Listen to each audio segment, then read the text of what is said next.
ये सहाबन सिखाले जॾहिं महबूब करीम अलैहिस्सलातु वस्सलाम वज़ू फरमाईंदा त हिकिड़ो कतरो भी सहाबी ज़मीन ते किरण कोन ॾींदा, झप हणी पीअंदा हुआ, पंहिंजे बदननि ते हणण में बरकत। हिकु हिकु अमल उन्हनि जो रसूलुल्लाह सल्लल्लाहु अलैहि वसल्लम सां इश्क जो दलील आहे। सैयदना उस्मान रज़ियल्लाहु अन्हु जिन हिकु दफ़े मस्जिद में आया ते पहुता त मुस्कुरायमि मोमिनीन, अहिड़ो त को वाक़ियो न थियो जो तव्हां आया उन्हनि मुस्कुरायो, मूं अॼु उहा सुन्नत पूरी कई। पहुता आहिनि जो उन रसूलुल्लाह सल्लल्लाहु अलैहि वसल्लम जी सुन्नत ऐं सीरत खे अथनि। हुज़ूर मुजद्दिद अल-फिसानी रहमतुल्लाह अलैहि हिकु दफ़े मस्जिद मां ॿाहिरि पिया आया, जल्दी में मस्जिद मां साॼो पैर पहिरीं कढियो। हालांकि शरन हुकुम छा आहे त मस्जिद मां पहिरीं खाॿो पैर कढो, जॾहिं मस्जिद में दाख़िल थियो त पहिरीं साॼो पैर दाख़िल कयो। पाण हिकदमि वापसि विया, वरी साॼो पैर कोन कढियूं, वरी खाॿो पैर कढी वापसि उन सुन्नत जी तजदीद कयो।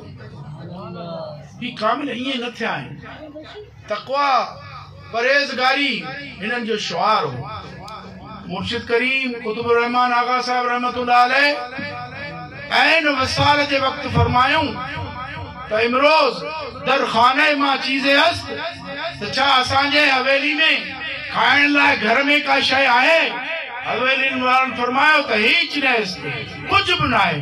पाण फरमायूं अल्हम्दुलिल्लाह पर सुन्नत अजदाद दुनिया में अल्लाह जो शुक्र है, रब जा एहसान अजीम आहिनि, तारीफ़ूं रब जूं आहिनि जो आउं पंहिंजे माइटनि जी पैरवी मां दुनिया मां पे वञा, का शइ पोयां छॾियो कोन।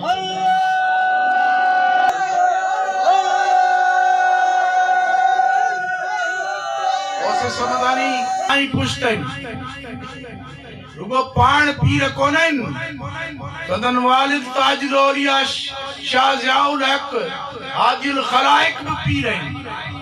मलीर वारनि जा औलाद टंडे साईंदाद जा हज़रात हुजनि या खणी मटियारी जा हुजनि, नयाबाद कराची जा हज़रात हुजनि, ये सभु इमाम रब्बानी जा फैज़ जो नतीजो आहिनि।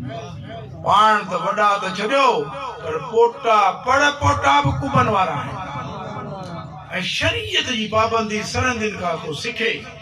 अल्लाह जो कसम तो मुरीदन में विया त कॾहिं नज़र कोन विधऊं त नज़रानू केर केतिरो पियो ॾे।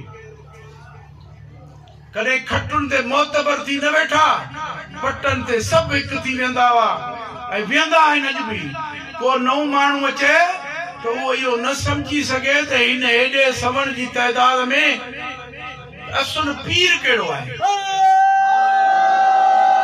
या सादगी या आजिज़ी, अल्लाहु अकबर उन्हनि अपनाई।